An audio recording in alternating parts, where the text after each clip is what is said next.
LPG संकट पर संसद में घमासान। छत्तीसगढ़ में गैस एजेंसियों के बाहर लंबी कतारें।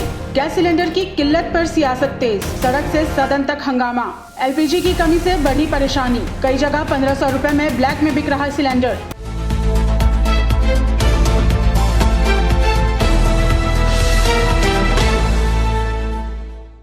बजट सत्र के दूसरे चरण में सोमवार को संसद में दोनों सदनों में अलग अलग तस्वीरें देखने को मिली। एक और लोकसभा में पहली बार प्रश्नकाल बिना किसी हंगामे के शांतिपूर्वक संपन्न हुआ, तो वहीं राज्यसभा में एलपीजी सिलेंडर की किल्लत का मुद्दा जोरदार तरीके से उठा। कांग्रेस अध्यक्ष मल्लिकार्जुन खड़गे ने सरकार पर सवाल उठाते हुए कहा कि देश के कई हिस्सों में गैस सिलेंडर की कमी से लोग परेशान हैं और जमीनी हालात सरकार के दावों से बिल्कुल अलग नजर आ रहे हैं। खड़गे के इस बयान पर सत्ता पक्ष की ओर से भी तीखी प्रतिक्रिया देखने को मिल रही है। बीजेपी अध्यक्ष जेपी नड्डा और संसदीय कार्य मंत्री किरेन रिजिजू ने आपत्ति जताते हुए कहा कि प्रश्नकाल के नियमों का पालन करना जरूरी है। इधर छत्तीसगढ़ में भी गैस सिलेंडर को लेकर हालात चिंता बढ़ाने वाले हैं। कई जिलों में एलपीजी की किल्लत के चलते गैस एजेंसियों के बाहर लंबी कतारें लग रही हैं। कहीं कालाबाजारी की शिकायतें सामने आ रही है, तो कहीं होटल और ढाबों में गैस की जगह लकड़ी और कोयले की भट्टी पर खाना बन रहा है। आखिर गैस संकट की वजह क्या है और इसका असर आम लोगों की रसोई पर कितना पड़ रहा है? छत्तीसगढ़ में रसोई गैस को लेकर दोहरी मार देखने को मिल रही है।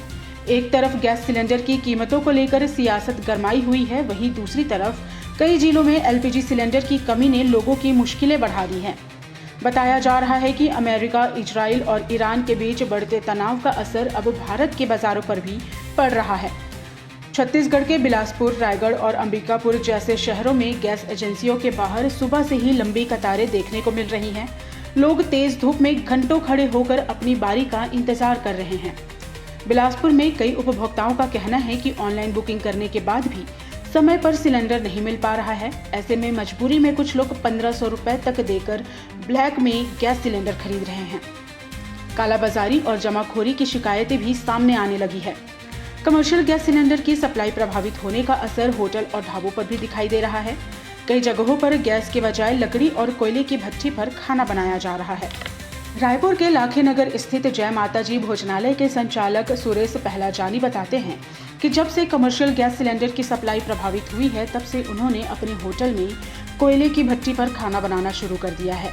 उनका कहना है कि करीब 10 साल पहले भी इसी तरह खाना बनाया जाता था और मौजूदा हालात को देखते हुए उन्होंने फिर से उसी व्यवस्था को अपनाया है। अंबिकापुर में भी गैस की कमी का असर साफ दिखाई दे रहा है। यहाँ कई होटलों ने अपने मेन्यू में कटौती कर दी है और खाना बनाने के लिए डीजल भट्टी और लकड़ी का इस्तेमाल किया जा रहा है। हालांकि गैस एजेंसी संचालकों का कहना है कि घबराने की जरूरत नहीं है। उनके मुताबिक सिलेंडर का स्टॉक उपलब्ध है और सप्लाई भी धीरे धीरे आ रही है। उपभोक्ताओं से अपील की जा रही है कि वे घबराकर एजेंसियों में भीड़ न लगाएं और अपनी बुकिंग के अनुसार ही सिलेंडर लें। इसी बीच गैस सिलेंडर की कीमतों को लेकर विधानसभा में भी जोरदार बहस देखने को मिली। विपक्ष ने सरकार पर आरोप लगाया कि महंगाई से आम जनता परेशान है और गैस सिलेंडर महंगा होने से लोगों की रसोई का बजट बिगड़ गया है।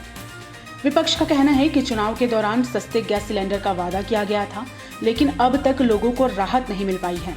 वहीं सरकार की ओर से कहा गया है कि केंद्र और राज्य सरकार की योजनाओं के माध्यम से जरूरतमंद परिवारों को राहत देने की कोशिश की जा रही है और सप्लाई को भी सामान्य करने के प्रयास किए जा रहे हैं। राजनीतिक विश्लेषकों का मानना है कि गैस सिलेंडर का मुद्दा सीधे आम लोगों की रसोई से जुड़ा है, इसलिए यह आने वाले समय में बड़ा राजनीतिक मुद्दा बन सकता है।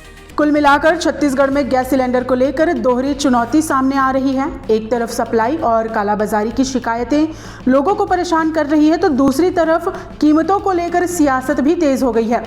अब देखना होगा कि सरकार इस संकट से निपटने के लिए क्या कदम उठाती है और कब तक आम लोगों को राहत मिल पाती है। फिलहाल के लिए इतना ही।